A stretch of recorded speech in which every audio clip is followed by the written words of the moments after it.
Olá, meu nome é João Paulo Rodrigues da Silva, eu sou mestrando no programa de pós-graduação em Educação Científica Ambiental pela Universidade Federal de Lavras, a UFA. Eu vou apresentar para vocês o trabalho Ciência, Tecnologia, Sociedade, Cultura e Ambiente, uma leitura do filme A Guerra dos Pelados para a Formação de Professores. Eu faço esse trabalho com a Daniele Cristina Pereira, que também é mestranda do programa de pós-graduação em Educação Científica Ambiental aqui da UFA, e com o professor Antônio Nascimento Júnior, que é professor associado aqui da universidade e no programa de Educação Científica Ambiental.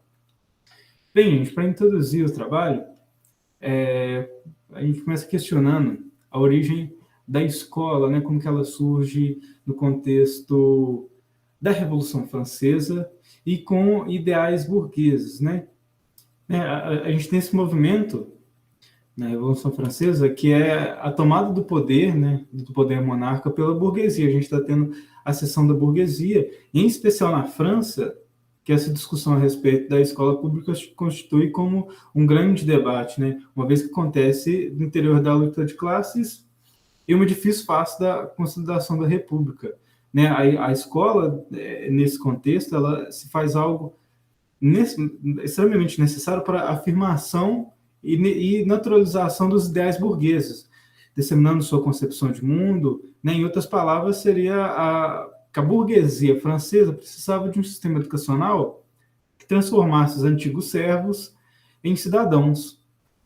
E nesse sentido, a burguesia, que necessitava de um sistema de ensino que promovesse a equalização da sociedade, portanto, que possuísse um caráter universal capaz de superar a ignorância, acaba desenvolvendo dessa maneira uma metodologia de ensino operacional padronizada, né, tendo como atividade fim a transmissão mecânica de conteúdos. Né? A gente precisava, a burguesia, no caso, precisava de transformar servos em cidadãos. A forma de superar essa ignorância, né, os servos eram ignorantes, era fornecer conteúdos. Então, a metodologia é designada nos dias atuais como um ensino tradicional, e apesar de ser uma metodologia amplamente criticada, ainda é bastante presente nas escolas públicas. E devido a esse caráter operacional, né, esse modelo prejudica o processo de ensino-aprendizagem, uma vez que ele cria um distanciamento entre a realidade dos alunos e o conteúdo a ser ensinado, especialmente quando se trata de assuntos relacionados à ciência, né, pois trata os conteúdos científicos como conteúdos isolados, fora de contexto, sem história, né, descolado da história, ou seja, não há uma assimilação dos conteúdos científicos estudados com a relação cotidiana dos estudantes, né, não tem uma relação objetiva com a realidade, havendo, então, uma ausência de significado e culminando em um completo desinteresse. Bem, então, procurando superar esse caráter reprodutivista que da escola pública, né, e promover uma educação que seja comprometida com os interesses da classe trabalhadora, Demerval Saviano, né, é um precursor de uma pedagogia crítica que é intitulada Pedagogia Histórico-Crítica, né, que é estruturada para atuar na realidade das escolas públicas, ou seja, é fundado por Demerval Saviano uma pedagogia que propõe superar esse caráter reprodutivista da escola tradicional, né? E tal pedagogia se configura como uma pedagogia crítica, pois ela considera a íntima relação de dependência entre a escola e a sociedade, contrapondo os ideais da escola tradicional, né, que para o Saviani é uma pedagogia não crítica. Ela não crítica porque ela não leva em consideração essa relação que a escola está inserida na sociedade, que tanto a sociedade influencia na escola, tanto a escola influencia na sociedade, né? E a pedagogia histórico-crítica, ela tem como base filosófica o materialismo histórico-dialético, né? Sendo assim, ela compreende que o conhecimento científico não é um conhecimento isolável, imutável, mas sim que está constantemente construído, né, por meio da história, que está sob influência de fatores sociais, culturais e tecnológicos. Nesse sentido, a pedagogia histórico-crítica, ela não abre mão da importância dos conteúdos, mas que defende que os conteúdos devem estar intimamente relacionados com questões extraídas da realidade objetiva, né? Que para o Saviani é a prática social. Esse movimento estabelece um processo de apropriação do conteúdo científico atrelada à compreensão da realidade em que o indivíduo está inserido, né? Para o Saviani, né, dominar, é uma frase emblemática dele, né, dominar o que os dominantes dominam é fundamental para que a classe trabalhadora faça valer suas ideias, né, seus ideais. Né, ele vai dizer que o domínio da cultura constitui um instrumento indispensável para a participação política das massas, né? Então, quando ele fala de dominar o que os dominantes dominam, né, os dominados são a classe trabalhadora que é explorada e ela não tem domínio da cultura, domínio do conhecimento. Então, se apropriar do conhecimento científico que é produzido historicamente pela humanidade, se apropriar da cultura que é produzida historicamente pela humanidade, é um fator indispensável para que aconteça um confronto leal, né, entre a classe trabalhadora, a classe dominada e a classe dominante, ter assim a ascensão dessa classe trabalhadora.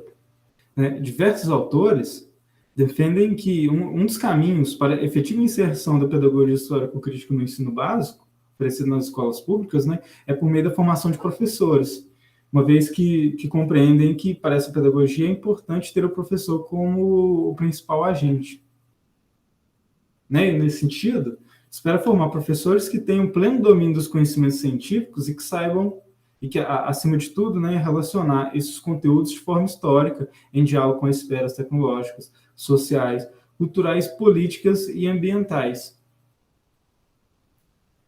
Né? Então, pensando nesse processo de formação de professores, as artes, né, em especial para esse estudo, o cinema, podem trazer grandes contribuições. Né? O cinema ele tem o potencial de criar um cenário imaginário, criar um cenário no imaginário do espectador, construindo uma experiência estética que proporciona a imersão do espectador na história.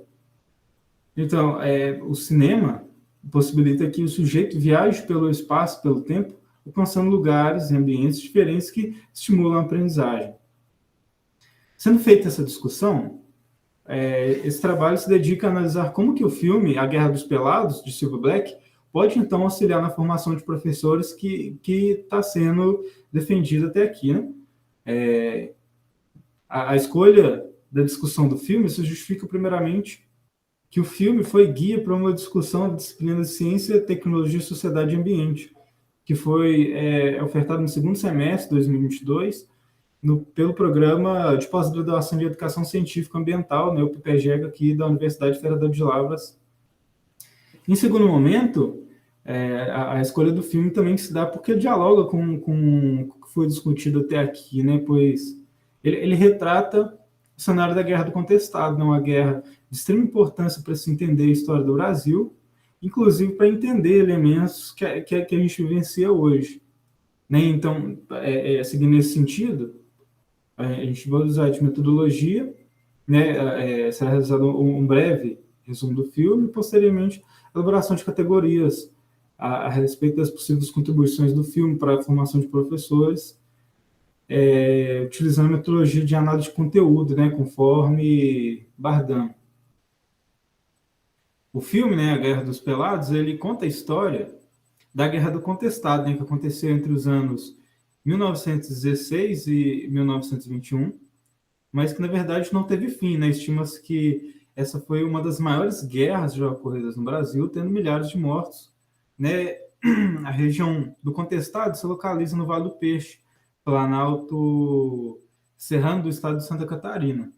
Na época, a região entre Santa Catarina e o estado do Paraná não pertencia a nenhum dos dois estados, estando em constante disputa, né? Daí o nome Contestado.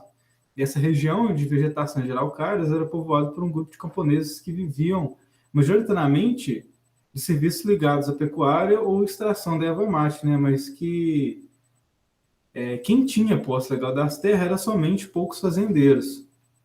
E no ano de 1890, o Estado brasileiro apoiou a construção de uma ferrovia que ligaria o Estado de São Paulo e Rio Grande, ao Estado do Rio Grande, né? Expulsando os moradores locais dos arredores da ferrovia. Né? E, inicialmente, a obra estava sob o comando do engenheiro João Teixeira Soares, que posteriormente foi transferida para o grupo francês e vendida para a empresa Railway Company. O empresário, né, que comandava essa empresa, Percival Farquhar, também instalou nessa mesma região a companhia Southern Brazil Lumber and Colonization, né? Quando se analisa os fatores da guerra, é possível evidenciar que estavam em jogo duas propostas de sociedade diferentes, né, com interesses antagônicos, né? A gente pega ali Marx, os conflitos decorrentes das lutas no interior e entre as classes são o que conduz o processo histórico, né? Nesse sentido, é possível ressaltar que para cada interesse há demandas tecnológicas diferentes, né? Então, a ferrovia, né, que se apresenta a princípio como um progresso, não passava de um motivo para se tornar legal a ocorrência de um enorme desmatamento. A maior prova disso é que hoje a ferrovia está desativada, cadê da corrosão, transformando-se em ferrugem. A empresa Farquhar tinha o direito de desmatar e se beneficiar da madeira de uma faixa de 500 quilômetros para cada da ferrovia, ou seja, ela tinha 500 quilômetros para a esquerda e 500 quilômetros para a direita, né, totalizando aí 30 quilômetros de faixa que ela poderia desmatar e pegar essa madeira para si. Tal empreendimento, né, exigiu a mobilização de um grandioso número de pessoas para a mão de obra, né, gerando mudanças substanciais no modo de vida dos habitantes. Somente era possível, né, extrair tamanha quantidade de madeira tendo uma tecnologia capaz de executar tamanha ação, né? Além de que a extração só foi viabilizada uma vez que essas madeiras teriam destino e um bom valor agregado. Bem, após a realização desse resumo, é possível realizar a análise do filme, né, por meio de algumas categorias, né? Então, pensamos 3 categorias para o filme, que é a categoria Ciência e Tecnologia, Sociedade e Cultura e Ambiente. Tais categorias foram criadas em diálogo com a proposta da disciplina e com discussões realizadas durante a mesma, né? Então, para a ciência e tecnologia, a respeito dessa categoria, né, pode ser observado por meio do filme como a ciência e tecnologia estiveram presentes na guerra e a quem elas favoreceram, né? Sobretudo, também é possível perceber como se dá o desenvolvimento científico e tecnológico e a quem ele responde, né, que é o capital. A companhia Southern Brazil Lumber and Colonization é a segunda maior madeireira da América Latina e utilizava de tecnologia de ponta. Sem essa tecnologia, seria praticamente improvável que o projeto de se construir uma ferrovia que ligasse São Paulo ao Rio Grande do Sul poderia de fato se concretizar. Né? Então, o filme apresenta essa relação entre ciência e tecnologia, permitindo que o sujeito consiga enxergar as relações que se dá entre as diferentes culturas, observando como que o conhecimento científico acaba por ser apropriado pela classe dominante e que acaba por prejudicar a maior parte da população. A gente também tem a categoria sociedade e cultura, né? Para essa categoria, pode-se observar as diferenças, 2 tipos de sociedades distintas, né? As suas relações com o ambiente e seus modos de produção de vida. De um lado, havia um povo caboclo que tinha sua subsistência a partir da terra. Tudo que era demandado para a sua produção de vida ali, né, advinha dos frutos daquele local. Sendo assim, o povo caboclo tinha uma íntima relação com o ambiente. Do outro lado, havia o coronelismo, um tipo de sociedade voltado para a exploração da terra. O distanciamento existente entre a produção da vida e o ambiente, né, atrelado ao desejo de capital Foucault promoveu a abertura para a chegada da iniciativa estrangeira pela exploração das terras do contestado. Tais questões são amplamente representadas durante o filme, sejam estabelecidas detalhadamente por meio dos diálogos, seja por cenas simbólicas sem linguagem verbal, e, além disso, o filme também retrata o descaso do governo brasileiro com a população camponesa, não esboçando nenhum tipo de esforço para manter os direitos do povo camponês lá do Sul.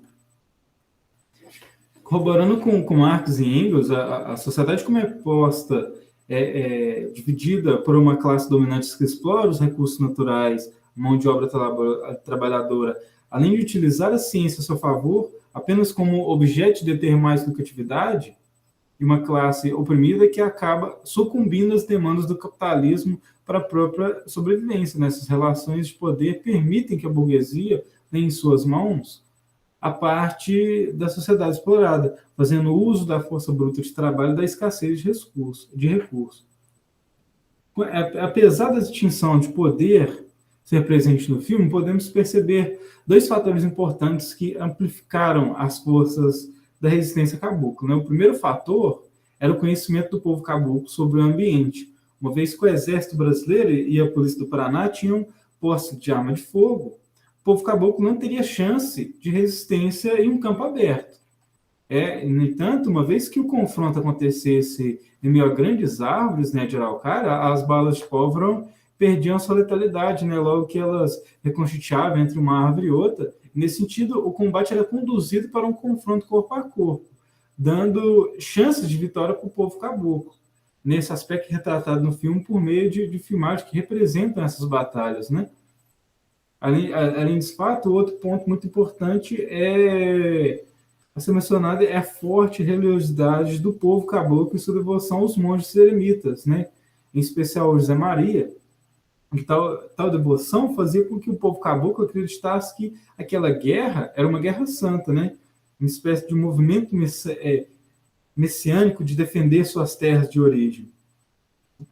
Com isso, lutavam com bravura, sem medo da morte, aumentando ainda mais seu poder de resistência durante a guerra, né? Essa religiosidade é apresentada durante o desenvolvimento do filme em diversas cenas, né? Uma cena emblemática é quando um dos personagens, em meio ao combate, foge, carregando a imagem santa, né?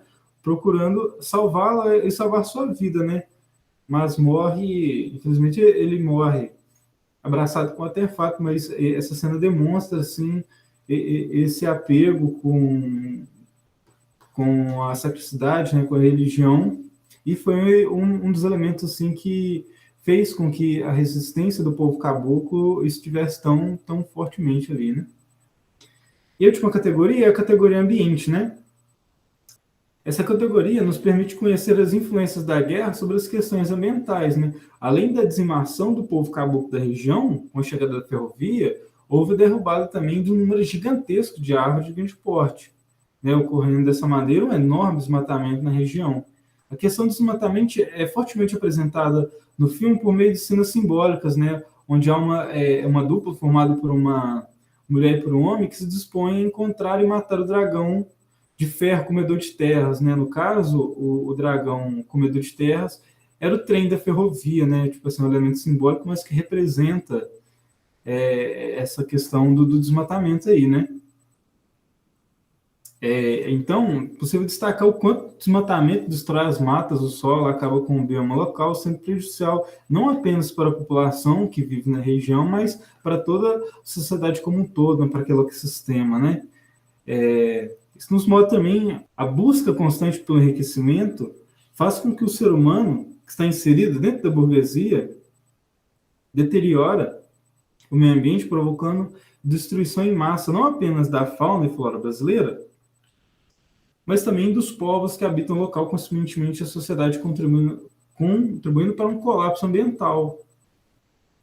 Então, para conclusão final desse trabalho, né, o filme, acima de tudo, faz um resgate de uma das guerras camponesas mais importantes do país, a qual está em constante movimento de ter sua história apagada, né? Então, sendo assim, o filme apresenta diversos elementos que podem contribuir para a compreensão de um dos momentos históricos de grande importância para a história do país, né? Uma vez que o filme é proposto para atividades de formação de professores, é válido ressaltar que a apresentação demanda uma mediação e discussão que conduzam um maior aprofundamento sobre os temas tratados no filme.